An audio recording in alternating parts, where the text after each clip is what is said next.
সত্যি বলতে কি, আমি আমার জীবনে এই কন্টেন্ট ক্রিয়েটর লাইফটা বেছে নিয়েছি মূলত হচ্ছে অ্যাডভেঞ্চার আমার পছন্দ। এই জন্যে আমি ভিডিও করি মূলত দেখবেন যে আমি কখনো ঘরের ভিতরে না, আমি সবসময় বাইরে বিভিন্ন প্রাকৃতিক দৃশ্যে যাই, যেখানে জীবনে অ্যাডভেঞ্চার আছে, রোমাঞ্চকর আছে, আনন্দ আছে, বেদনার স্মৃতি আছে।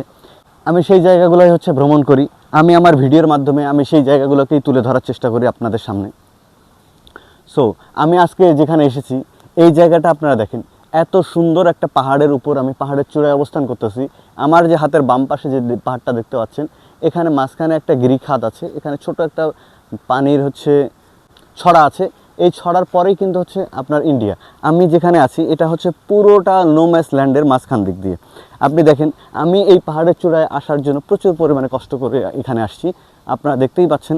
আমি আপনাদেরকে হচ্ছে বাংলাদেশের সীমানা, আমি এখন বাংলাদেশের যে সীমানাটা আছে এই সীমানাটার মাঝখানে আছি। এই পাশটা হচ্ছে আমাদের ইন্ডিয়া, এই পাশটা হচ্ছে বাংলাদেশ। আমি এখন বাংলাদেশের ভিতরে আছি। এই যে দিসটা, এটা দেখেন, এটা হচ্ছে বাংলাদেশের নোম্যাস ল্যান্ডের হচ্ছে পিলার। এই পিলারটা দেখেন, এই পিলার আমি এখন বর্তমানে ভারতে চলে আসছি, আবার আমি ভারতে চলে আসছি। এই দুই সাইড কিন্তু ভারত, আর এই সাইডটা হচ্ছে ওই দুই সাইড হচ্ছে ওই সাইডটা বাংলাদেশ। আমি এখন ভারতের ভিতরে আছি। দেখেন এখানে ভারতের লোকজন সুপারির বাগান লাগাইছে, এই পাহাড়টাকে কত সুন্দরভাবে ইউটিলাইজ করেছে। তার দেখা দেখি আমাদের দেশে বাংলাদেশের মানুষরাও এ পাশে সুপারির বাগান কিছু লাগিয়েছে।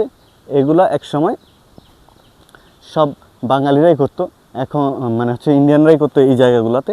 এখন যেটা বাংলাদেশের সীমানা নির্দিষ্ট হওয়ার পর ইন্ডিয়ারা হচ্ছে ওপাশে করে। দেখেন ওই গাছগুলো হচ্ছে অনেক বড় বড়, এ পাশে হচ্ছে আমাদের বাঙালিদের সবেমাত্র শুরু করেছে।